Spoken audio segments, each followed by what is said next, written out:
Buenas tardes y bienvenidos. Como cualquier septiembre, retomamos el inicio del curso con una nueva charla de nuestro ciclo cultural El pasado es la vanguardia. Es un placer recibirles en este espacio Arquia, que se ha convertido ya en un punto de encuentro donde disfrutar de diversas actividades culturales impulsadas por nuestra entidad.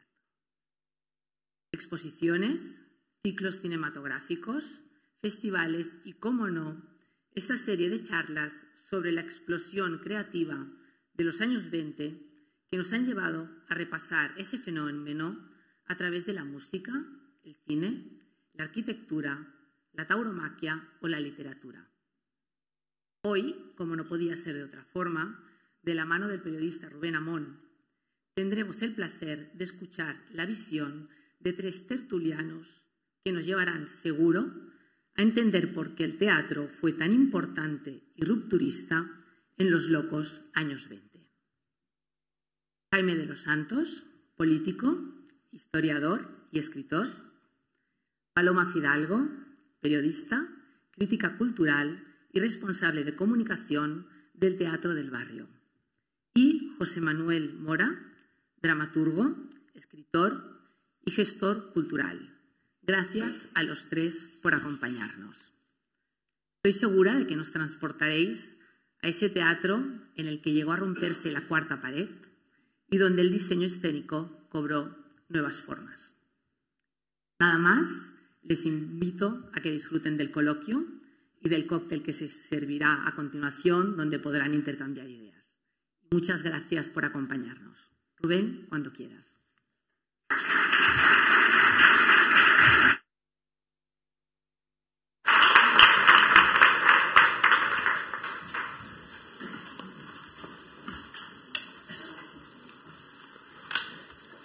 Buenas tardes. Les sorprendo con esta imagen, que es una obra de teatro representada hace muy pocos días en el Festival de Salzburgo. Se titula Jedermann y es una leyenda medieval que recreó Hugo von Hofmannsthal delante de la catedral en el año 1920, no en estos términos.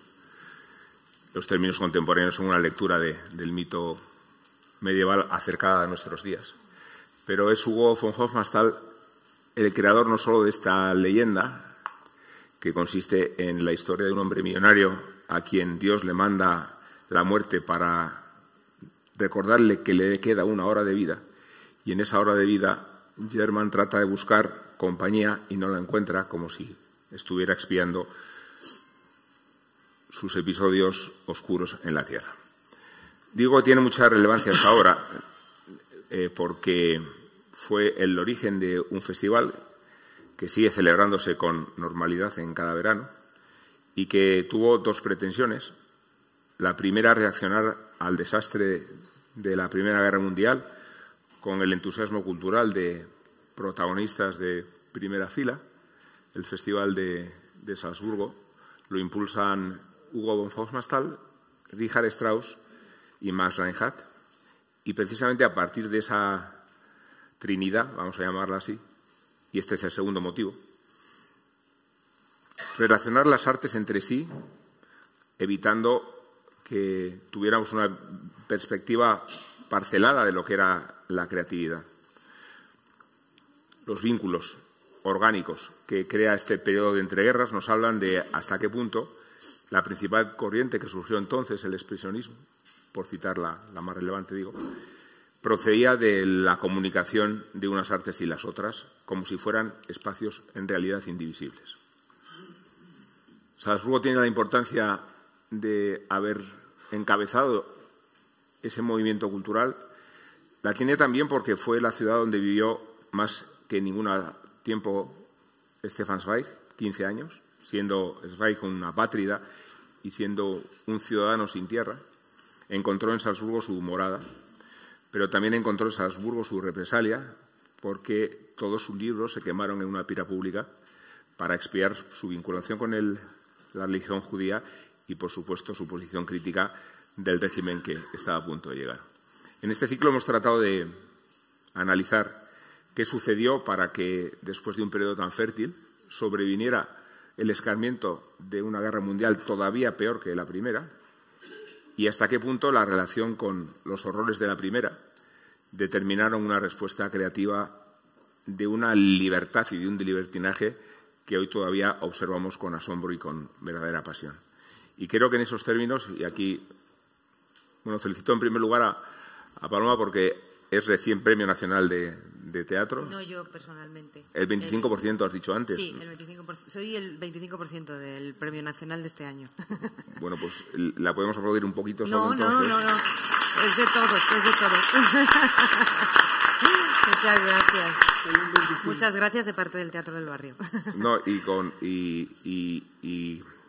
queríamos plantear, con vosotros tres, qué sucedió para que el teatro fuera ese foco que aglutinó todas las energías creativas que empezaron a sucederse y ese vínculo tanto con la música a través de la ópera como con el cine. Por eso hablábamos de la figura de Max Reinhardt. Voy a poner una foto de Max Reinhardt. Ahí está. Cuya importancia hay que determinarla no solo por haber fundado el Festival de Salzburgo, no solo por haber encabezado el movimiento expresionista, también por haber influido muchísimo en el cine de su tiempo y a través de los hallazgos tecnológicos y de la iluminación de una fisonomía teatral que hoy nos sigue deslumbrando. ¿Qué sucedió? Os pregunto, ¿qué sucedió en esos fabulosos años 20 para que los observemos hoy como una vanguardia no solo remota, sino de total vigencia?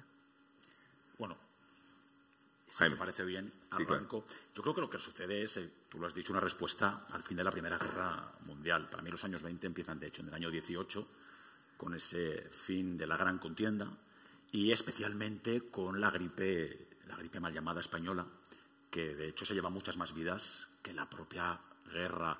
Es importante ver eso porque hay un desencanto hacia el mundo, hay una sacralización.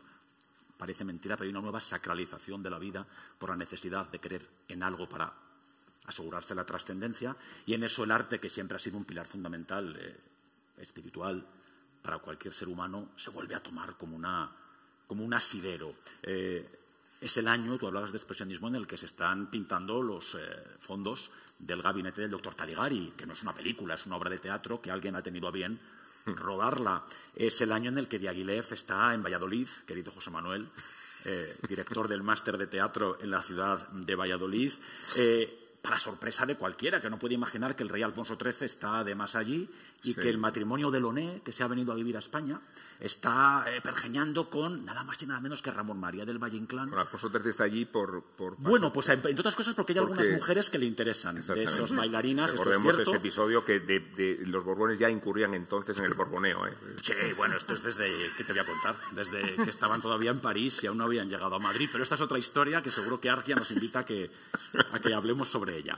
Pero es importante ver a los de Launay que se han refugiado en Madrid, insisto, pergeñando con Ramón María del Valle Inclán, que los ballets rusos de Diaghilev tengan una sede fija en nuestra ciudad, porque es realmente Diaghilev el primero que hace que las disciplinas artísticas convivan en un escenario.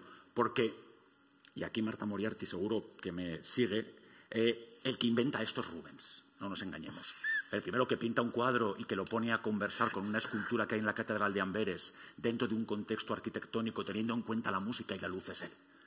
Quiero decir, 250 años antes de que Diaghilev se monte en este maravilloso proyecto que va a recorrer el mundo durante 20 años, que se interrumpe con su muerte, ya está Rubens haciendo cosas. Pero voy a lo mollar. Es Berlín el que empieza a ascender, es Salzburgo donde ocurren cosas, el rey Ludwig II, ¿no? de Baviera, con intereses también muy particulares, especialmente en Strauss, y un contexto que es el de la Viena que empieza a caer.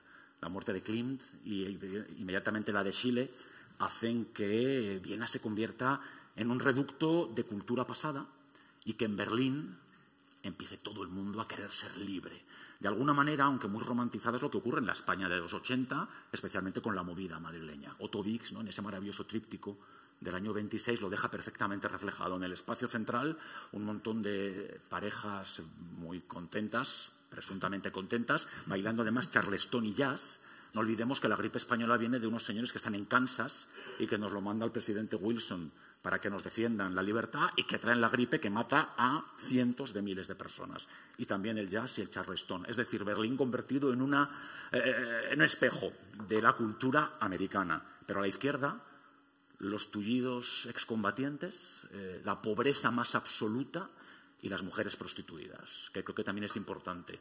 Todavía vivimos en un momento en el que la mujer sigue siendo un objeto arrinconado, en el que todavía esta cultura no va a ponerse las pilas. Y en ese tríptico de Otto Dix creo que es donde se resume perfectamente esa conexión de todas las realidades artísticas que hacen de Berlín centro del mundo. Luego, sabes que tengo mis reflexiones sobre cómo Madrid y España también lo es en esa misma época. Y sorprendentemente, un lugar en el que 10 años después va a ocurrir probablemente la peor catástrofe que ha vivido Europa en toda su historia, que es el ascenso del nacionalsocialismo y el principio de la Segunda Guerra Mundial. Sorprende, ¿no?, ese movimiento pendular de necesidad después de la Primera Guerra Mundial, del hambre, de la enfermedad, de que la cultura se convierta en tu forma de vida, para inmediatamente después, en el movimiento contrario, todo vuelva a ser restricción, pirámides de libros quemando o arte degenerado, que era todo aquello que no respondiera a lo que decía el régimen. Sí, tenemos aquí a Reinhardt del Pantocrator. Decías arte degenerado. En 1938, en Salzburgo, se organiza una exposición que replica la de Múnich del año antes. En esas exposiciones lo que se hace es hacer inventario de los artistas que se consideran ya proscritos. El problema es que la respuesta popular es enorme, no para reírse de los artistas, sino para apreciarlos como si fuera la despedida de esas libertades que están a punto de capitular. Al Pantocrator, Reinhardt. José Manuel, ¿cómo lo ves? Pues Max Reinhardt tiene un papel muy importante en la dramaturgia, y yo creo que parte de su huella sigue todavía viva y en tensión, en debate, porque él, que llega a ser director artístico del Deutsches Theater de Berlín, es el primero que, frente al trabajo del dramaturgo en soledad, dice que ese trabajo del dramaturgo en soledad es prácticamente estéril y que solo la intervención del director escénico puede llegar a hacerlo productivo. Es decir, frente a la autonomía del texto como en la cúspide de la pirámide, ¿no?, donde el director es un mero traductor de eso a la escena, la figura del director que reivindica él es un director que establece un diálogo y que puede hacer una obra autónoma a partir de ese texto, ¿no?, creando la famosa idea de partitura escénica, ¿no?, pero con un valor autónomo en sí mismo, ¿no? Entonces yo creo que esa colisión entre texto y escena, entre dramaturgo y director, sigue todavía vigente, ¿no? Y quizás en ese momento de vanguardia donde, como tú decías, Rubén, había un perfecto encuentro o diálogo o encuentro entre artistas, ¿no?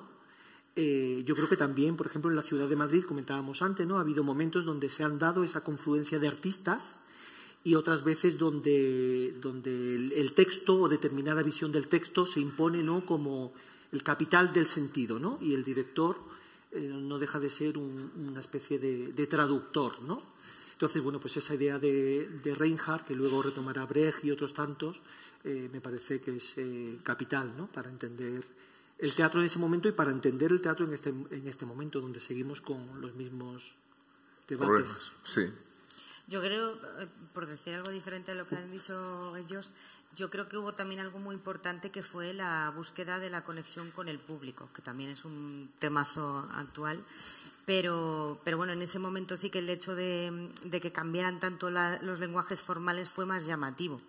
Pero sí que yo creo que Berlín fue una ciudad pues que se sobrepobló, había un trauma después de la guerra, pero se sobrepobló, vino mucha gente de Rusia, por ejemplo Nabokov, o sea, vinieron intelectuales rusos, hubo muchísima mezcla, pues es la obra de Berlín Alexanderplatz, o sea, como hubo dos Berlines y uno más, el que estaba diciendo Jaime, más contracultural, prostitución, artisteo, pues todo lo que se suele asociar a las personas que son artistas, y luego otro más, pues la policía, no sé qué, los correos y tal.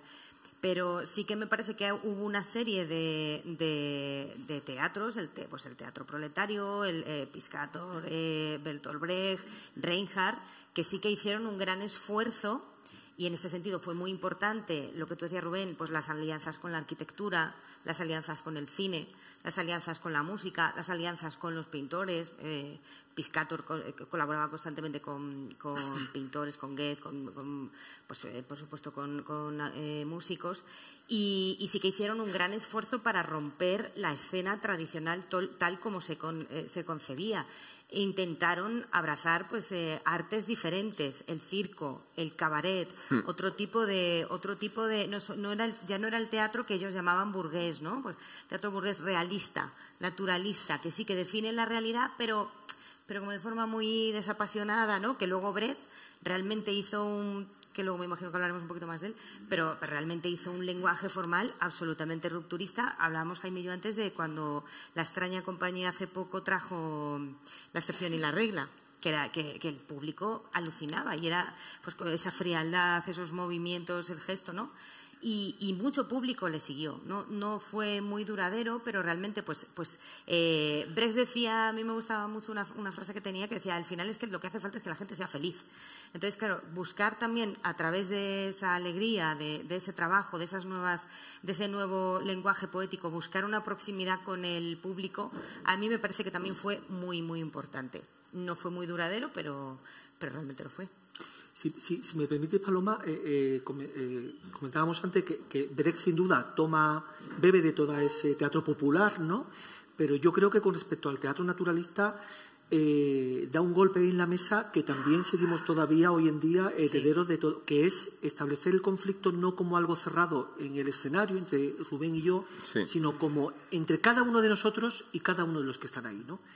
Entonces, esa dialéctica todavía, ¿no? En Alemania lo tienen muy asumido, por ejemplo, en la revisión de los textos clásicos. Aquí todavía el paradigma naturalista, entendido como el único que habla de lo real, como si otras piezas no hablaran de lo real, ¿no? Es el que se termina imponiendo. Como veis, yo voy constantemente tratando de... Y haces bien. Y es muy interesante también... Tratando de que aquí ya la mecha... Y es muy interesante también el concepto que él tiene de... El concepto que él tiene de lo real, porque él crea una abstracción, sobre todo en su primera época. Es verdad que después, cuando se tiene que marchar, cuando pues con el nazismo y tal, es muchísimo más concreto.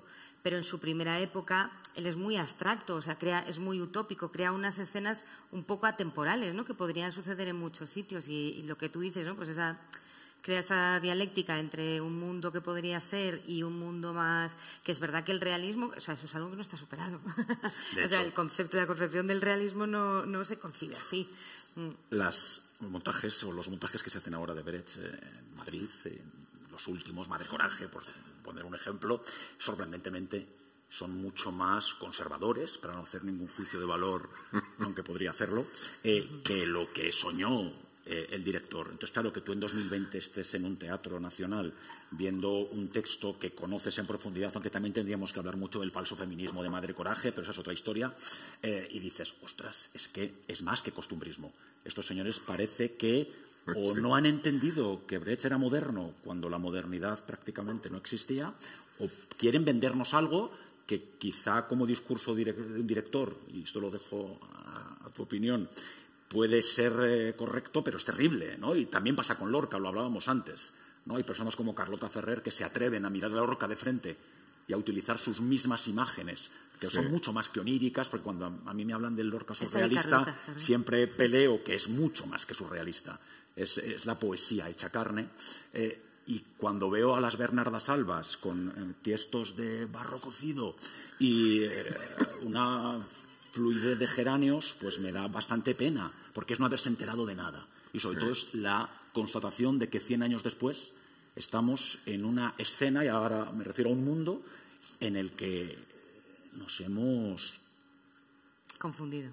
Agañanado. Bueno, es que es una palabra fea, pero es la que digo, si tenemos miedo al escándalo, lo demostraría el hecho de que los grandes hitos de ese periodo de calentamiento de lo que sobreviene después respecto a las libertades. Hubo un concierto en Viena en 1913 con obras de Webern, de Alexander von Zeldinsky, de Schoenberg. El concierto del escándalo se llamó porque no pudo terminarse. El público decidió abortarlo mucho antes del final, que en realidad eran las obras más amables porque eran de Mahler y se trataba de reconocer la Mahler, la paternidad de la transición que va de la música tonal a la tonal. Pero el concierto no pudo terminarse. De hecho, Óscar Straus, que era un compositor de musicales bastante afamado, dijo que el momento más armónico de toda la velada fue cuando dieron un puñetazo al organizador. Y me recordabas también el antecedente de la consagración de la primavera, ¿no? Que llega a ser un escándalo descomunal en el Teatro de los Campos Elíseos. Y no Nijinsky llorando, que le no se puede terminar la función del grado de controversia, de polémica con que se concibió también el embrión de la vanguardia, ¿no? Pero eso está bien. Eso claro. Pero lo que no podemos hacer hoy es convertirnos en señoras pacatas y señores pacatos. Lo digo con todo entusiasmo. ¿No? O nosotros los espectadores sí, ellos no. Porque o nos remueven o estamos perdidos. Pero la cuestión es también que en ese momento, por ejemplo, se produce un diálogo creativo que es muy fértil, porque un creador mira cara a cara a otro creador. Comentabais antes con la casa de Bernarda Alba, ¿no? Carlota, en ese caso, mira cara a cara a Lorca y da su punto de vista.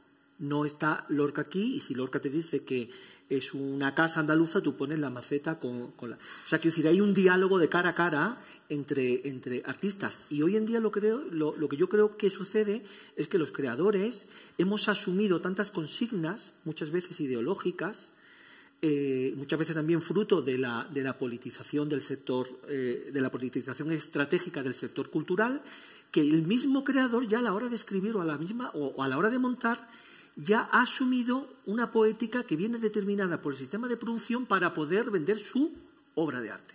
Con lo cual es muy difícil que nazcan artistas. Cada vez va a ser más. Que no ocurría.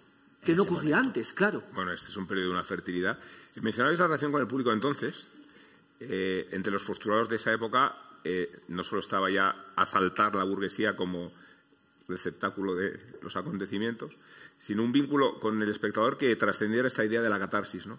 Aquí no venimos para ensimismarnos con la peripecia del protagonista ni con el sentimentalismo que proporciona la obra. Aquí venimos para que el espectador analice lo que está sucediendo, ¿no? Y tenga un vínculo con la escena de implicación, crítica, pero implicación crítica, ¿no? Sí.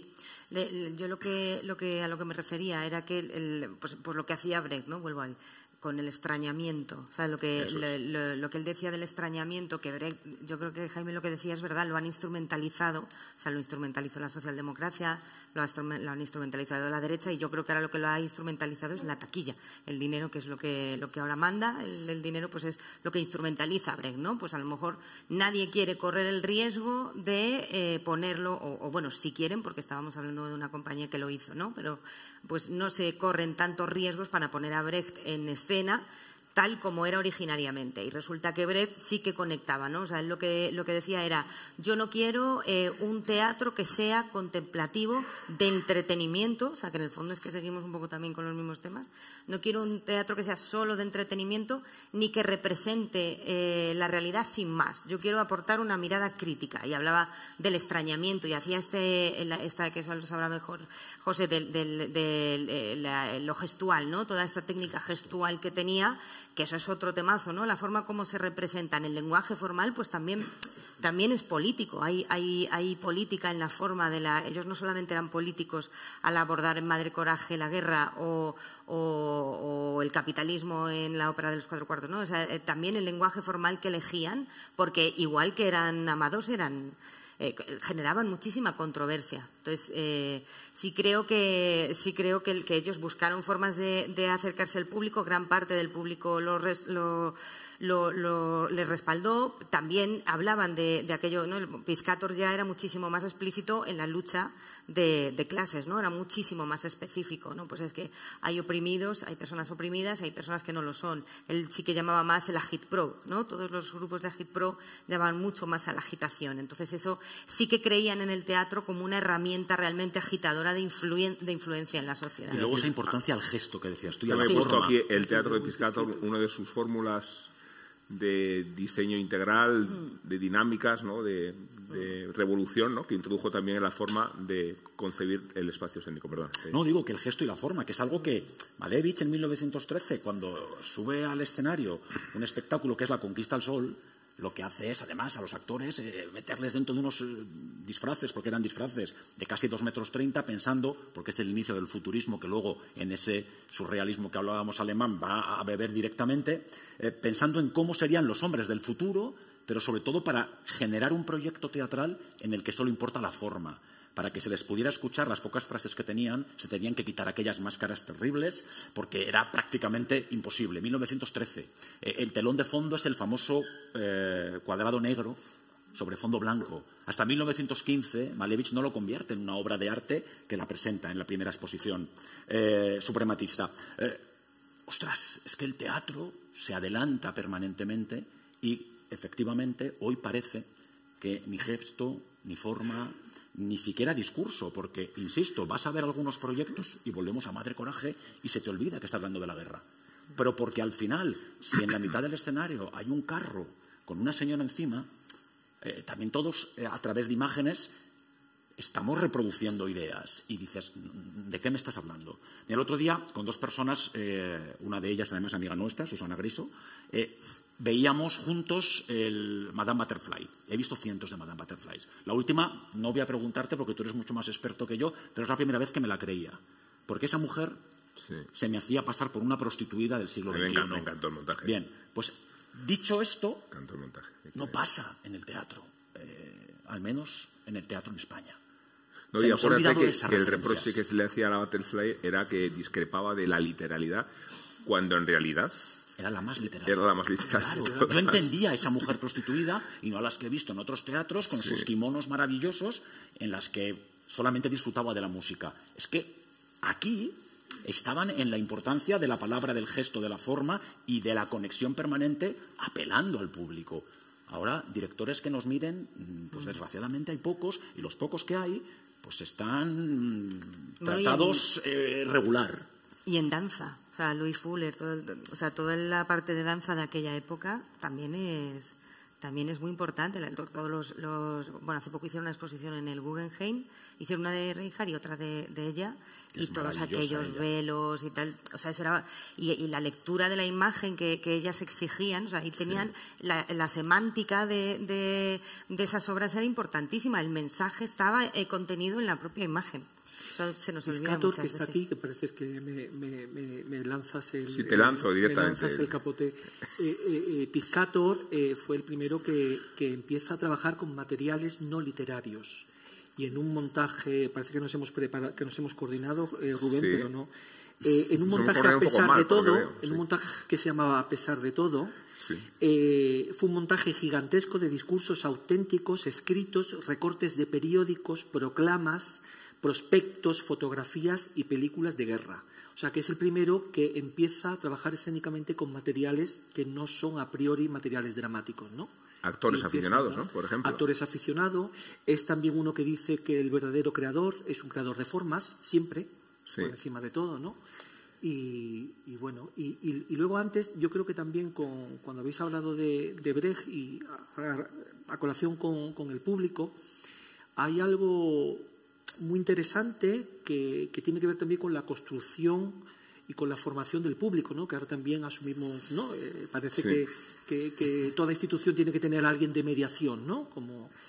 Y yo recuerdo una anécdota en las ventas, aprovecho que juegas en casa, que juego en casa, y aprovecho también que te quería decir que yo donde hubiera querido estar es en el debate de toros. Pero bueno, tengo la mala suerte de estar en el teatro, que es un reino a veces infértil y muerto. Pues una vez en una corrida, un torero luchaba a muerte en el sentido de que no lograba hacer la obra que él quería, porque el toro no se lo permitía. Y un aficionado me dijo algo que se me ha quedado clavado. Me dijo que el verdadero artista tiene la obligación de crearse un público. No de hacerlo para el público, sino de crear un público futuro, ¿no? Y eso se me quedó clavado. ¿Y compartes la idea? Totalmente. Totalmente. En parte, sí. Totalmente, en parte. Quiero decir, no, vamos a ver. Quiero decir que a uno no le gusta. Vamos a ver, a uno no le gusta el teatro vacío. Sí. Carlota y yo hace poco estábamos en Mérida y yo cuando vi aquello así dije, pero todo el mundo ha pagado. Toda esta gente está aquí viendo porque claro, o sea... Voluntariamente, quieres decir. Voluntariamente, quiero decir, claro, que no han sido coaccionados para ir a... Entonces, eso siempre es una gran alegría, obviamente, ¿no? El problema es cuando tú dejas de ser tú mismo para gustarles a esas 20.000 personas, porque entonces te haces esclavo de esas 20.000 personas y no vas a desarrollar tu obra nunca. Y si tienes éxito, todavía peor, porque la siguiente... ¿Alguien me ha...? Te han aplaudido. Ah, vale, no, pensaba que también podemos discrepar. Pero bueno, es un debate, ¿no? Quiero decir, no voy a caer en la ingenuidad de pensar que al creador le gusta que el teatro esté vacío, jamás, nunca. Es triste, es demoledor. Pero hasta qué punto uno tiene una responsabilidad, y las instituciones culturales también. Antes lo hablábamos con Jaime, ¿no? El trabajo para que esa vanguardia pueda acceder, ¿no? Y el público pueda acceder a esos espectáculos, Pero, ¿no? sin embargo, el público no es un pie forzado para todas las artes. Por eso yo creo que las artes escénicas tienen que liberarse del público. Antes lo hablábamos, no es una cuestión cualitativa, perdón, es una cuestión cualitativa y no cuantitativa. El artista plástico está mucho más pegado a lo que quiere hacer a través de un lenguaje que al número de personas que lo van a ir a ver a la galería o no. Luego hablaríamos del mercado y tal. Los malos directores, generalmente atosigados por los malos gestores, están pensando en la taquilla. Claro. Y antes hablábamos, especialmente en los proyectos vanguardistas, lo único que importa es la idea y cómo la idea se va a convertir en un ladrillo imprescindible para la construcción de una sociedad. Y el teatro, y esto es muy Lorca, pero es verdad, o el teatro transforma la sociedad, o ¿para qué sirve el teatro? Aquí hemos pasado el año 30, no vamos a hacer esto porque yo sé que estamos en la década de los 20, pero claro, cuando él está escribiendo el público, así pasan 5 años, está diciendo, no, es que a mí lo que me importa es qué voy a transformar con mi teatro. A esta gente también. Sí, desde luego. A Brecht, a Piscator, a Reinhardt les importa mucho la connotación política del teatro y la transformación de la sociedad a través del teatro. Decía Lorca que es una cosa muy bonita. A mí una vez en el Senado, viéndome, creo que lo van a entender, me llamaban teatrero los de la oposición, con todo el sentido y la razón del mundo. Y yo, que tengo buena memoria, aproveché para decir que Lorca decía que el teatro es precisamente una tribuna desde la que se hace política. Entonces, bueno, esto que a mí me vino muy bien como respuesta en el debate es la verdad. Es que si el teatro no hace política, no es teatro. Y hay muchos tipos de política. Y hay la política de la construcción pequeña. Y hay la política de que ese espectador se dé cuenta.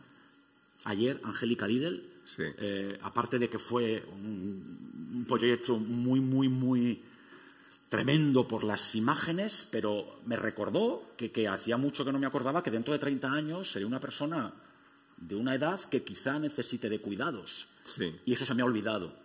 Y sin embargo, a la gente del barroco, y vuelvo a Rubens, cuando les presentaban naturalezas muertas, como tenían perfectamente asociada la idea de que eso era una reflexión sobre lo pasajero de la vida, estaban con esto como completamente hechos. Y a mí tiene que llegar Angélica y sacarme a una mujer que además parece mayor. Un reflujo expresionista total, ¿no? Digo, total. Su estética. Bueno, y además que, por ejemplo, yo creo que si hay una creadora hoy en día que ha conseguido en parte hacer todo el teatro que pensó Artaud y que no lo pudo llevar a cabo con la política de la crueldad. Yo ahora leía el manifiesto de la crueldad de Artaud y decía, vamos, esto también lo explica también ella, ¿no?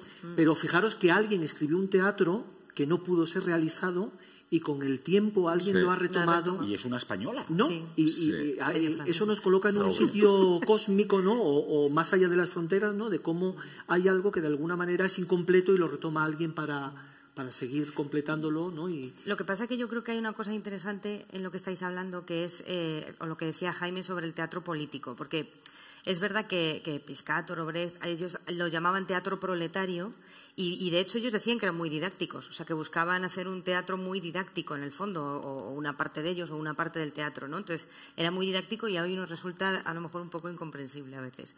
Pero sí que me parece que el concepto de político a veces se utiliza con demasiada alegría, porque es verdad, o sea, por ejemplo, mi opinión es que todo es político, pero desde luego lo que hacían ellos era teatro de tesis o teatro proletario muy concreto, ¿no? Pero teatro político, lo que hace Angélica, pues recordándote lo que es importante más allá de es político. Ahora, la instrumentalización política del teatro también ocurre, Pues Angélica, lo hablábamos antes, un teatro público, las entradas a 40 euros. ¿Quién va a ver Angélica Lidl? ¿Qué perfil de público va a ver Angélica Lidl? ¿Quién se puede gastar? Yo, desde luego, no. A mí porque me invitan, pero si no, no hubiera podido ir a ver a Angélica, ¿no? Entonces, también la instrumentalización política del teatro, que a mí me parece que es todo. O sea, una cosa es el teatro que hacían ellos, de tesis, de urgencia que le llamaban por la guerra, o incluso Brecht lo decía muy específicamente, ¿no? Yo me quiero abstraer, habrá cosas que sí que las haga más específicas, pero sí que quiero crear como una utopía que pueda trascender, que se pueda entender el concepto más allá de todo.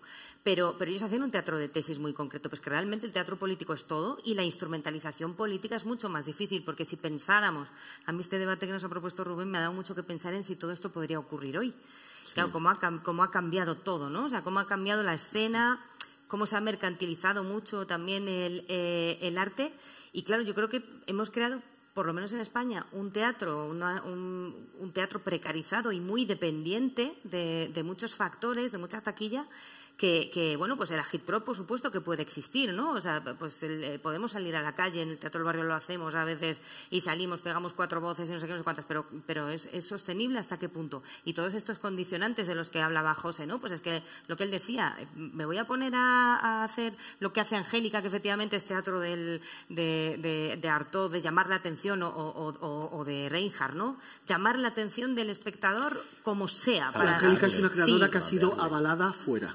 Quiero decir, sí. Ha estado avalada y bendecida pero fuera. ¿cuánta gente...? Sí, no, por eso digo, ¿no? Hay un artículo muy interesante de Benjamin, el autor como productor, que escribe a partir de Brecht y que yo creo que habla de todo esto que estamos haciendo, ¿no? Que en ese sentido el autor también, o la directora o la creadora se tiene que hacer cargo, ¿no? del sistema de producción. Pero os pregunto, ¿cómo se traslada la convulsión de esa época a esta? Me refiero a que somos víctimas del bienestar para muchos aspectos.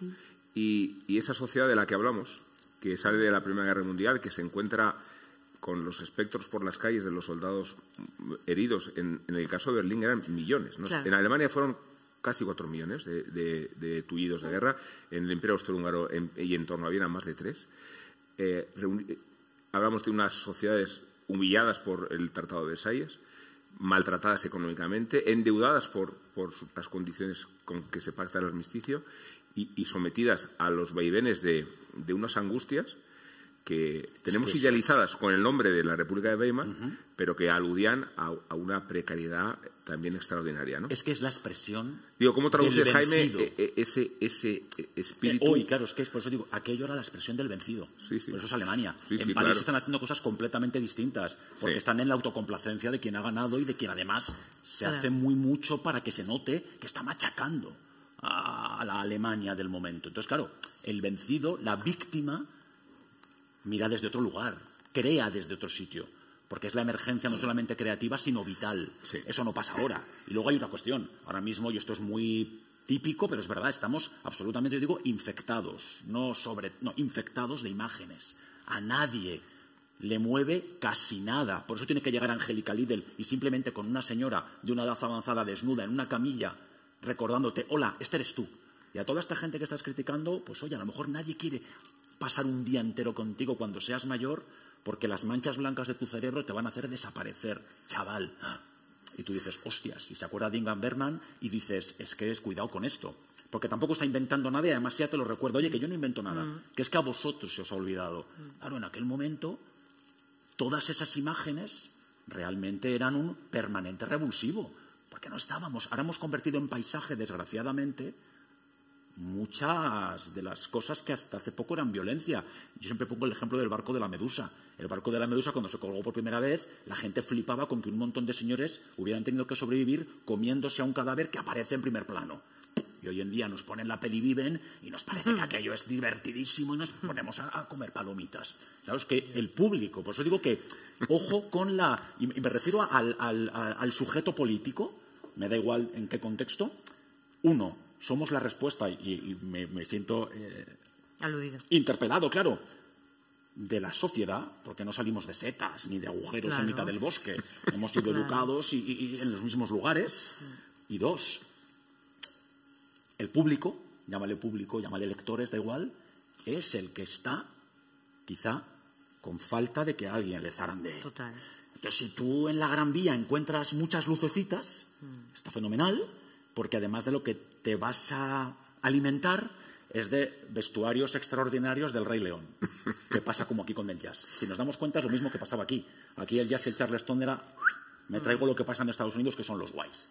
Se nos ha olvidado que, insisto, son los que trajeron la gripe. Y ahora estamos mucho más cercanos de lo que ocurre en la Gran Vía con Aladín que de lo que está haciendo Darío Facal mirando a, no sé, a un texto clásico. Pues hay que también eso, hay que ver, tenemos todos corresponsabilidad pública en tanto y cuanto todos somos público. Incluso cuando no vamos al teatro. Oye, cuidado, que nos encanta criticar todo. ¿Y cuánta gente se levanta a ir a un teatro? Sí, sí, sí. Hay opciones. Yo creo que es un problema, o sea, no es un problema individual, yo creo que es más endémico y más global del lugar que ha ocupado, o sea, del lugar que ha ido ocupado, porque en realidad en la República de Weimar es verdad, o sea, lo está diciendo Rubén, hay una serie de crisis económica brutales y se termina, pues estos autores terminan, estos dramaturgos terminan yéndose al exilio y se termina diluyendo mucho el tema, pero es verdad que yo creo que la cuestión es el lugar que le hemos dado al teatro en la sociedad. Y había miedo, Paloma. Sí. Es que la autocomplacencia está guay. Y la gran conquista de los últimos 50 años es el estado del bienestar. Bendito estado del bienestar. Sí. Pero creo que tenemos que empezar a asumir que tiene sus consecuencias. Claro. Y cuando tú estás acojonado porque te han matado a media familia, porque además se han muerto 7 de gripe y estás en casa, lo único que quieres es salir a la calle a recordarte que estás vivo. Y ahora es mucho mejor ponerte Netflix y ver la última peli en la que en el caso de Piscator y de Brecht le sucede no solo ya el escarmiento de tener que marcharse por la persecución, sino la persecución del macartismo en Estados Unidos. Claro, los dos, además. A los dos, en la caja de Bruzas. Y Piscator encima pasa antes un periodo en Moscú para terminar de familiarizarse con todos los vértices de la represión imaginables. Y Piscator termina siendo profesor de Marlon Brando y de Tennessee Williams. Sí, ¿no? es verdad, sí. Es verdad, sí, sí. Y sufre el macartismo como lo sufre Brecht. Me refiero a encima, esa generación termina desarraigada. Lo hemos observado con los cineastas, ¿no? Que tienen que involucrarse en un nuevo lenguaje renunciando al suyo. Y de hecho muere el expresionismo. De hecho, hablabais antes del gesto y la cualidad del cine expresionista proviene de la expresión a la que obliga no disponer del habla, ¿no? Y que el hallazgo sonoro termina con el expresionismo, ¿no? Precisamente porque la precariedad como elemento de generación. Y María Falconetti haciendo de Juana de Arco, ese rostro es irrepetible. Eso es. Irrepetible, porque no hay más que el rostro. Y además el director no está buscando a la actriz que tiene más seguidores en Instagram, sino que además se va, claro, a una actriz que es de comedia porque tiene comprobado que las actrices de comedia manejan mucho mejor el gesto que las de drama. Y te mete a una tía que tenía media melena y que hacía cosas muy encendidas para durante el 40 o 50% del metraje tenerla aquí y con el pelo rapado, mientras que un montón de tíos la están vilipendiando.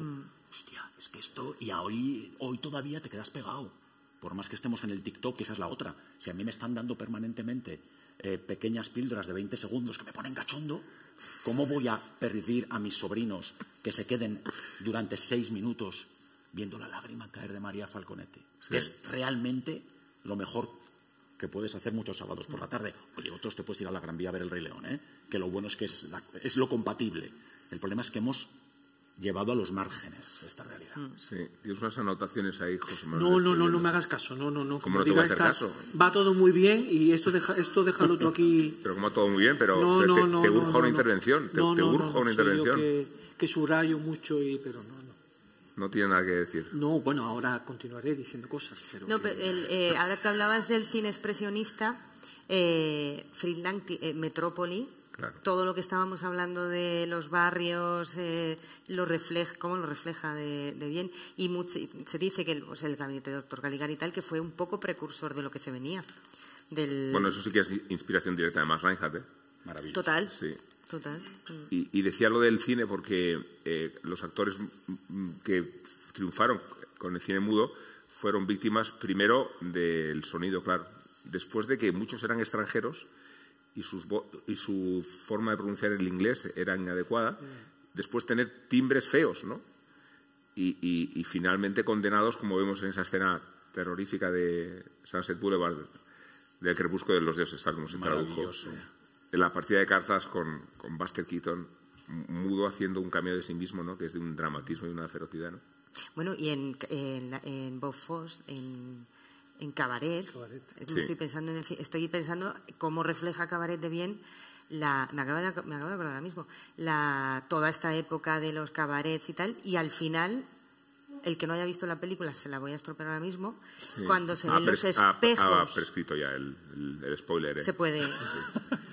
Sí. Cuando se rompen los espejos y se ve ya no me acuerdo muy bien, por otro lado, pero que son unos tíos uniformados, Sí. esa imagen es la Eso es. es la Que hostia. además está inspirada en parte en El Dorado, que hablábamos también antes. Sí. Hostia, Alemania, que 5 años después va a tener el inicio, insisto, de lo peor que le ha pasado a Europa en los últimos siglos, tiene un local que se llama El Dorado, que para empezar pone de abajo, aquí todo es correcto.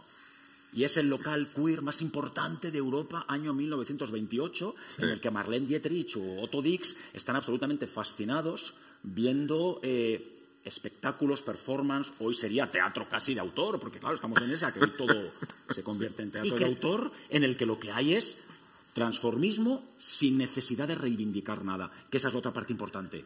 Desde la naturalidad, desde el yo quiero, Sí. en este momento, tener otra vida y sencillamente me transformo en otra cosa sin que ni nadie me mire mal ni yo tenga la necesidad permanente de reivindicarme. Hostia, es que han pasado 100 años y parece que en ese sentido también hemos dado muchísimos pasos atrás. Porque hasta hace poco, ojo, por necesidad, existían esos guetos en los que determinado público se tenía que refugiar. Hoy ya no hacen falta esos guetos, pero sin embargo parece que la libertad de la que gozaban en 1928 en Berlín, hoy estamos un poquito, A propósito de lo que decís, yo creo que hay algo ahí interesante, ¿no? Y que entra dentro de lo que estamos hablando, que es esa idea, ¿no? de una voluntad artística en primer plano, ¿no? Por encima de la asunción de la ideología o del mensaje, ¿no? Porque hoy en día, hasta qué punto también en la autoría y en la creación escénica se asumen unos postulados y hasta qué punto el mensaje unilateral no termina mutilando la posibilidad poética, ¿no? La posibilidad de múltiples lecturas, ¿no? Y hoy en día, en contra de esa visión del teatro político que tú defendías mucho más amplia, lo que sí hay son obras muy ideologizadas, pero muy infértiles, o sea, sin ningún tipo de coyuntura, de ¿verdad? vibración, sin ningún tipo de... Y otra cosa que habéis comentado que me parecía interesante es, a propósito del teatro expresionista, ¿no? La idea de atmósfera, que es algo que el mismo... Ahora cojo el papelito, Rubén, que tengo aquí. Por favor. El mismo Rivas Sheriff defendió que el teatro debía ser redescubierto como un arte de imaginación y no mera reproducción ejemplar de la más triste vida cotidiana. Y luego llega Ortega y Gasset y dice... Quito las gafas porque... Ortega y gafas para leer, sí, lo que pasa es que me las he dejado arriba. Y eran buenísimas, la de leer. Además, iban muy a juego con el edificio este. Pero me las he dejado arriba. Escenografía. Ortega y Gasset, Claro, es que la escenografía... Ortega y Gasset, mira, escucha, en Meditación sobre el marco, concebía la boca del escenario como acceso a un mundo otro, el irreal, la fantasmagoría, y advertía contra la conversión de la escena en una repetición de lo que el público llevaba en su pecho y en su cabeza. Solo nos parecerá aceptable si envía hacia nosotros bocanadas de ensueño. Que lo dice Ortega, pero lo ha dicho Lorca. Eso es Federico Bueno, García dale un Lorca. poco de mérito Mira, a... Tú con Lorca ahora todo... Mira. No, y la generación del 27. Claro, la generación del Maxau, 27. Claro. Alberti... Ahí tenéis, ¿eh? Bueno, es que tú imagínate un señor El de punto de Granada fuga. que llega en el año 19 a Madrid, que no le conoce nadie, que de repente Juan Ramón Jiménez, para empezar, le dice, oye, vente aquí, que te voy a echar un cable, y que en el año 20, si mal no recuerdo, él llega en julio del 19, y en marzo del 20, en el Teatro Eslava, lo que hoy es Yoy Eslava, además, que era un teatro de arte bastante experimental, un menda que se llama Martínez Sierra, dice, oye, este texto tuyo en el que una cucaracha se enamora de una mariposa sin alas, va a ser con lo que yo inaugure esta temporada. Y le pide a la argentinita que además ella se encargue de todo el montaje de artes del movimiento. 4 días está, da igual. 4 días con pateos, porque el público madrileño no entiende absolutamente nada. Y dice, este tipo se ha vuelto loco, pero da igual.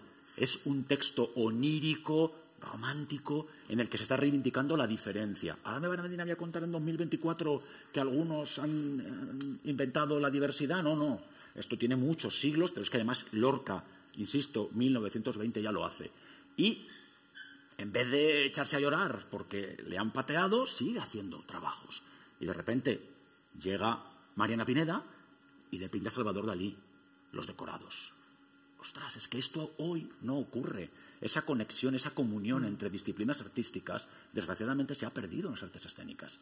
Y tú tenías a un tipo, insisto, como Federico García Lorca, dirigiendo, y además habiendo escrito el texto, a una Margarita Xirgu, haciendo de Mariana Pineda, que además dice él, hostia, es la primera actriz que me encuentro a la que no le importa lo que he escrito, porque quiere reproducir el gesto, y a Dalí haciéndose el importante. Hoy vemos las Marianas Pinedas y parece que solamente es una reivindicación de la República en contra de lo que somos hoy. Que no, señores, que no, que Lorca habla de Torrijos y habla de un momento que no tiene nada que ver. Y sobre todo, por eso antes decía, habla de la mujer como ser liberado, tanto a la hora de defender un modelo de Estado, que le da igual que sea república o llámalo X, lo que está es en contra del absolutismo, y que luego va a tener, para mí, en otro texto que además censuran, año 29, que es Los amores de Don Perlimplín con Belisa en su jardín, una tipa que se casa porque la obligan con un señor que la saca 70 años, pero que sin embargo se enamora de él disfrazado de amante. Es de una modernidad. O sea, de repente este tío que ve que está perdiendo a esta mujer maravillosa, joven y lozana, dice, ¿qué hago? Me disfrazo, me transformo en otra cosa, y a través de eso, que esto es muy Cecilia, ¿quién me mandaba un flores ramito de por violeta, primavera? ¿no? Claro, claro. Cecilia copió a Lorca. Exactamente. Pero bueno, no solo eso. Y muchos matrimonios, todos Belisa, copiamos, ¿no? Hay momentos en que te disfrazas un poco para que la otra persona Belisa, digas sí. de quién es, ¿no? Y Perlimplín se suicida, José Manuel. Seguro que estáis todas y todos tenéis Pero que estar un cuando poco de acuerdo. Perlimplín se da cuenta que Belisa se ha enamorado de su otro yo, se suicida por dos motivos. Porque dice, ostras, no está enamorada de mí, y dos, voy a dar la libertad. 1925. Y nos hacemos los interesantes. Y ojo, y aquí es donde sale el Jaime chauvinista.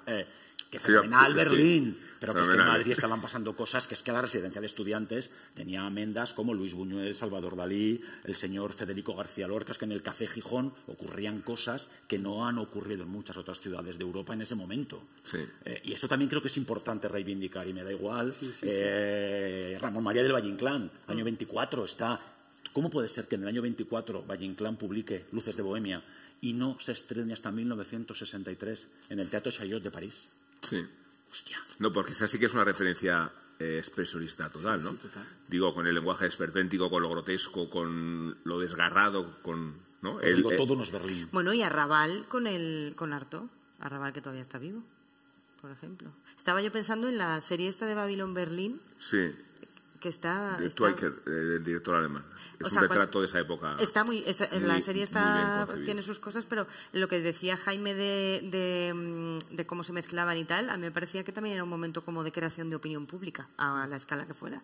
Pero se juntaban muchas clases, pasaban muchas cosas, y sí, me acordaba ahora de que es un buen retrato de esa época. La primera charla que tuvimos aquí tuvo como episodio definitivo a Xavier Well arrodillándose ante los espectadores, reclamando que, por favor, después de haber escuchado la reivindicación del Wozzeck de Alban Berg, los aquí presentes se fueran a sus casas y se lo pusieran. Sabemos que no es una ópera para cantar en la ducha, pero aún así Xavier hizo un esfuerzo enorme de vehemencia y de pasión. Y quiero plantear este antecedente para... Para que nos arrodillemos. No se me ocurriría, aunque no estaría mal, ¿no? Estás abierto. No, porque lo hemos hecho. yendo a la lectura a prospectiva que habéis hecho de esta época, hay una premonición que es la versión teatral del Wozzeck de Alban Berg, que es muy anterior respecto a la ópera. La ópera es de 1925, perdón. Y el Wozzeck de Georg Wurner, que es un autor teatral que muere con 23 años, es de 1837. 1837. Me refiero a los antecedentes del expresionismo que están en Goya, desde luego, que están en la música de Beethoven y que están en esta obra, que es un milagro, ¿no? Me refiero al hecho de que un autor de 23 años que muere de tifus no consigue estrenarla porque es una obra ininterrumpida y fragmentada, nos habla de la alienación de un soldado que asesina a su mujer, que es utilizado como conejillo de indias por los médicos, que sufre toda clase de humillaciones, y Buchner plantea este gran debate sobre el libre albedrío, si somos no responsables de nuestros actos en la medida en que hemos sido tratados o no de tal manera, ¿no? Y yo quisiera que hablarais de este antecedente, por cómo ilumina por completo el siglo XX, hasta el extremo de que es Alban Berg quien ve la obra. Tú decías, el tiempo que tardó en estrenarse Luces de Bohemia, ¿has dicho? Pues el tiempo que tardó en estrenarse esta obra de Buchner, que además era un activista político, intervino en la Revolución del 30. Médico, ¿no? También. Médico, conoció la guerra en carne propia y desde esa perspectiva hizo una visión lúcida que nos impresiona por toda la capacidad de premoniciones que conocéis, ¿no? Sí, es un texto, por ejemplo, que hoy en día, si tú coges, o sea, no hay ningún texto de ningún autor o autora contemporánea que pueda estar a la altura de ese texto, escrito incluso formalmente, ¿no? Es un texto de una síntesis, de un misterio también, de una capacidad de irradiación. Y hablábamos un poco antes, yo creo que tiene que ver con esa parte, digamos, transhistórica o que está más allá del tiempo, de cómo a veces alguien escribe esa obra en 1800, ¿no? Y luego la coge un músico para dar su punto de vista en un cara a cara creativo, pero es un texto escrito antes del expresionismo. Hasta qué punto las etiquetas no son a posteriori, ¿no? No sé hasta qué punto él en ese momento sería consciente o no, pero escribió un texto que ha pasado a la historia, que le ha sobrevivido, ¿no? Y desde esa lectura que se hace ya premonitoria, y por terminar, os preguntaría qué sucedió para que el cierre de este periodo fuera nada menos la irrupción del nazismo. ¿Por qué la sacudida artística tuvo como punto de colisión todo lo contrario hasta el punto de organizar esta exposición que mencionamos antes, la de Entartete Kunst, Entartete Musik, abjurando de todo lo que sucedió? Ya sabemos que es un periodo de mucha convulsión, de mucho caos, que hay miedo al comunismo, que la precariedad y el hambre acucian, que se ha producido la crisis del 29, que las economías están hundidas, que hay una crisis bursátil, ¿no? Y que hay una atmósfera social que en parte recuerda al fin de la República también en España, ¿no? ¿Qué sucede, ¿no? Para que después de una corriente creativa de esa envergadura venga exactamente el antagonismo total y elimine o pretenda eliminar todo ese lenguaje? No sabemos nada ya del cine de esa época, aunque se hicieron 1000 películas, ¿no? Todas con propósitos edificantes para la sociedad aria y en detrimento de la condición judía. Sabemos de la arquitectura de Speer y su megalomanía y su grandilocuencia, ¿no? Pero ¿cómo vivís ese escarmiento, ¿no? Que del periodo creativo más fértil probablemente de la historia, si lo concentramos en unos años, sobrevenga un castigo, ¿no? Como el que fuese? La necesidad, otra vez, y luego no olvidemos, también hemos tendido a romantizar la República de Weimar. Y está muy bien, pero no podemos solamente quedarnos con las luces de todo esto que es absolutamente fascinante y de lo que todavía bebemos, porque eso es cierto. Pero desde un punto de vista administrativo, puramente político, la República de Weimar tiene muchas deficiencias, como es normal, por otro lado, porque tienen que permanentemente ingresar en las arcas francesas cientos de miles de marcos y porque están pues intervenidos, diríamos hoy, por todos los presuntos vencedores. Porque en la Primera Guerra Mundial lo de vencedores y vencidos creo que no es tan evidente como en la Segunda, que el malo era evidente quién era. ¿Y por qué digo la necesidad? Porque cuando la necesidad es la principal realidad de un ser humano, entra muy bien lo que ocurría en El Dorado, pero también entra muy bien cualquier discurso encendido. Ojo con los discursos encendidos. De orden, ¿no? Claro, porque estamos en un contexto completamente distinto porque hoy Europa no tiene nada que ver. Pero sí es cierto que en esta ocasión, desde la complacencia y todavía más autocomplacencia, quien más grita, más se le sigue. Y quien, vuelva a la idea de las redes, más seguidores tiene, es el que es cool, pero es que normalmente el que más seguidores tiene es el que ha hecho la boutade más grande o se ha colgado una ardillita como símbolo para montar un partido político, que está fenomenal porque la democracia está por encima de cualquier otra realidad. Pero, ¿qué lleva a un ciudadano a votar a un personaje, desde mi punto de vista, bastante poco edificante?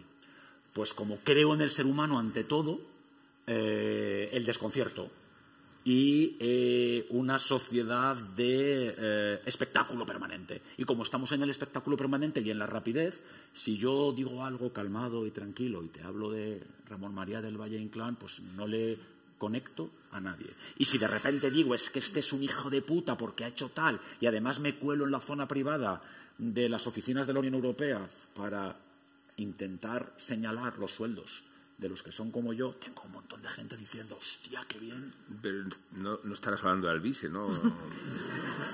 No, a ver, no puede, una charla seria no puede terminar con Pero el Alvise, problema no es Alvise. El problema es que hemos hecho mal nosotros. Que nos leas un texto de no, Ortega, pero que hemos hecho mal nosotros para que haya 400.000 No, digo que he sido yo el que ha mencionado mencionado Alvise y me apuro en este momento. Habéis comentado antes lo de la disciplina, ¿no? Y había una frase muy interesante de Foucault que decía que el triunfo de todo esto será cuando ya no haga falta la disciplina porque la hayamos asumido, ¿no? Y esto tiene que ver con lo que decíamos antes, ¿no? Como de alguna manera los artistas hemos asumido en parte, ¿no? Hemos interiorizado cierta disciplina, también en parte porque tenemos esta distracción, ¿no? Y esta ocupación permanentemente de las redes o de lo que sea, ¿no? Entonces, bueno, pues no sé hasta qué punto en parte eso ya no sería posible ahora, digo, porque ya la hemos asumido en parte nosotros. Tus últimas palabras. Mis últimas palabras para siempre. Me quiero despedir de mi familia. No, pero yo lo que sí que veo, o sea, me parece que todo lo que ha dicho Jaime es verdad, todo lo que ha dicho José Manuel es verdad, pero es cierto que en esta época, me vuelvo a remitir al final de la película de Cabaret, o sea, Piscator, bueno, hubo una gran crisis económica, Piscator se arruinó, pero hubo una gran crisis económica que afectó a toda la sociedad, evidentemente, pero Piscator se arruinó y él dio por concluida su labor, hasta donde yo sé, José Manuel que me corrija, pero yo creo que él dijo, realmente creo que he tenido 5.000 obreros espectadores, no sé qué, no sé cuántas, he tenido 50 representaciones, me parece que sí. Luego Goebbels cerró un montonazo de cabarets y eso es Chicago. O sea, quiere decir que hubo una represión y de hecho cuando hubo el partido nazi de Hitler estuvo en ciertas regiones, todavía se hacían canciones contra ellos, o sea que hubo cierta respuesta a todo eso. Entonces, creo que también hubo una represión. Me parece que sí que tenemos que pensarlo ahora con cierta perspectiva. Creo que es muy interesante este ejercicio de decir cómo podría ocurrir todo esto hoy. Digo que no digo que no haya esa represión. Lo que digo que esa represión es más fácil porque en parte ya la hemos interiorizado o ya se ha interiorizado por los mismos productores, por los mismos hacedores del teatro. Es lo que estoy. Venís castrados de serie. Castrado de serie no, pero castrado o determinados por un sistema de producción y un sistema cultural o una falta de política cultural de país, de proyecto cultural de país. No la hay. Despedimos la charla con este magnífico mensaje pesimista. No es un mensaje feminista. Pero con los mejores creadores del mundo. Yo soy muy feliz. No, pero lo que te digo es una cosa. Solo hay que ver. No, pero me gusta la idea de despedir con un mensaje oscuro, ¿no? Los ciclos de los creadores, de muchos gestores culturales, vienen determinados por los ciclos políticos, de manera que un creador no puede realizar una labor, como ocurre en otros países donde hay unas fundaciones, un equipo, ¿no?, que va más allá del ciclo político porque hay una estructura. Y en este país la educación y la cultura es una asignatura pendiente como proyecto de Estado. Jaime, ¿qué tienes que decir? Pero es que voy a decir sí, pero no me voy a poner de rodillas, que si hay que ponerse, yo me pongo sin ningún problema, faltaría. Pero quizá deberíamos cuando lleguemos a casa, mirarnos en el espejo y pensar qué nos pasa. Porque hablamos de Piscator, pero nadie ha hablado de Mariano Fortuny Madrazo, que en 1902 diseña la Cúpula Fortuny, que es la primera vez que al teatro se le da categoría y, desde una perspectiva de la iluminación, se cambia el paradigma. 1902, un tío nacido en Granada, que es cierto que vive en Venecia y que en la ciudad de París registra este invento que es tan brutal que le piden que construya un teatro que, por cuestiones que dan igual ahora, detrás del Sacré-Cœur no puede construir. Quizá no solamente es el creador castrado y autocastrado, el administrador gañán, sino que hay algo que deberíamos de plantearnos, que no sé si es bueno o es malo, que tiene que ver con la falta de orgullo de lo que es nuestro. Hostia, el señor Mariano Fortuny Madrazo legó al Estado español toda su colección, que es de morir, no solamente de proyectos teatrales e indumentarios, que eso es otro capítulo, que yo soy reivindicador de que fue Henriette Nigrin, pero ya sabes que los hombres a las que castraban de nada más mujeres, sino una colección de arte inmenso. El Estado español, en este caso el dictador, dijo que no lo quería para nada. Y se lo quedó Venecia porque nadie lo quería. Pues a lo mejor tenemos que repensar por qué nos cuesta tanto reconocer que Penélope Cruz es una buenísima actriz. Bien, o que Pedro Almodóvar, que desde mi punto de vista está equivocado en casi todo, es un director inconmensurable. Sí. Pues a lo mejor tenemos que pensar en ello. Bueno, gracias a ustedes por la presencia y por la expectación. Paciencia. Y a vosotros tres por el magnífico espectáculo que nos habéis dado. Estaba todo, además, lo había escrito él.